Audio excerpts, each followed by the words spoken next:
What I want to do is I want to make a distinction between a mental image and a visual image. And there are profound differences, actually. You might think a mental image and a visual image, they're both images, but in a sense, the transition from a visual image to a mental image is a very big cognitive conceptual shift.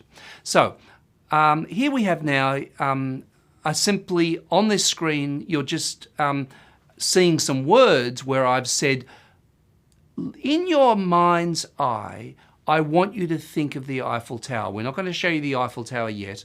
Just in your mind's eye, we want you to build an image of the Eiffel Tower.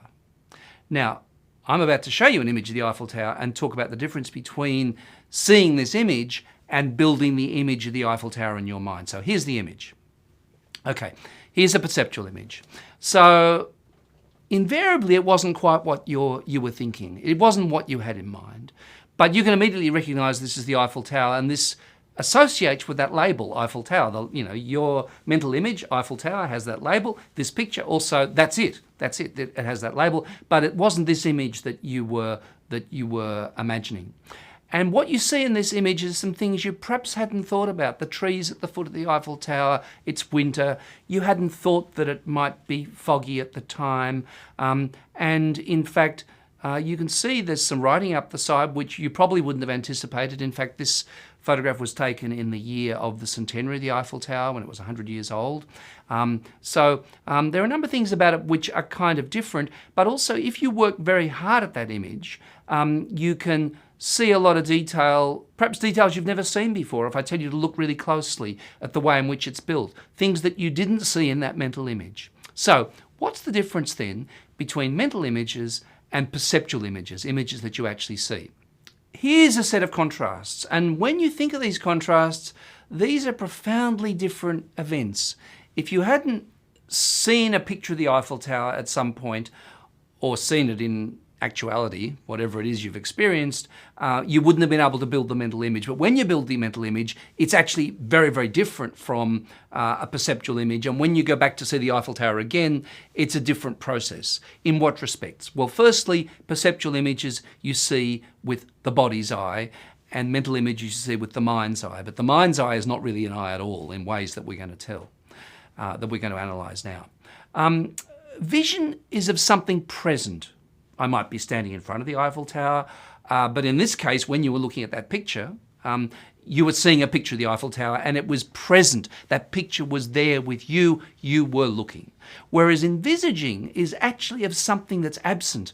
When you were in your mind's eye, you were building a picture of the Eiffel Tower or a mental image of the Eiffel Tower.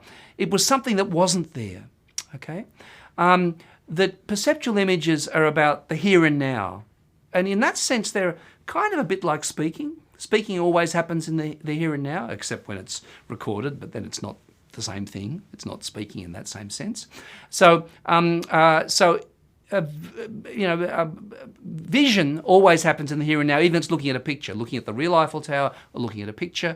Whereas what we're doing with mental images, it's something at a distance because we don't have the Eiffel Tower or a picture of it in front of us, and we're conjuring up that image. And in that sense, it's a little bit like writing. It's at a distance. It's actually unlike it too, but in some senses, the difference is as big. That perceptual images happen in the present, but mental images are from the past. They're of the past. It's recalling having seen the picture or recalling having stood at the foot of the Eiffel Tower. That perceptual images have inexhaustible detail. I mean, you could stop there and you could see all little struts in the structure of the Eiffel Tower. You could see some of the branches of the tree. You could notice a bird on the tree. You could notice all kinds of detail. And in fact, the detail in visual images is inexhaustible. It is infinite. If I'm sitting even in a boring place in a doctor's surgery, I can look at the ceiling, I can look at the floor, I can, and there's always something else I can find if I keep looking. Whereas the mental images only ever take what I call criterial features. There's something Eiffel Tower-ness about it, which in a rough, schematic, abstract kind of way, I included a mental image. And in a sense, that makes it a kind of a more, conceptual, more abstract kind of thing. That what happens is that in what I do with the cognitive process of perception is I find meaning in a scene. So I'm looking around and, oh, look, there's the Eiffel Tower and there's something else. There's a building and there's a person walking past. I'm looking around actively and I'm actively finding meaning in the scene, in the act of perception. Whereas what I do with mental images is I create meaning from memory. So in a sense, what perceptual images are is they're about recognition. Oh, look, I recognise that person. Oh, I've seen a tree like that before. Oh, I recognise that, that's the Eiffel Tower. But whereas mental images are about remembering, different kind of mental process, fundamentally different in all those ways. And in a sense, the difference is between the real, this is really a picture of the Eiffel Tower, or this really is the Eiffel Tower, and the imaginary, because I'm not there, I'm conjuring up this mental image. And one of the, it's funny that philosophers and theorists until recently haven't thought much about imaging, to be quite frank.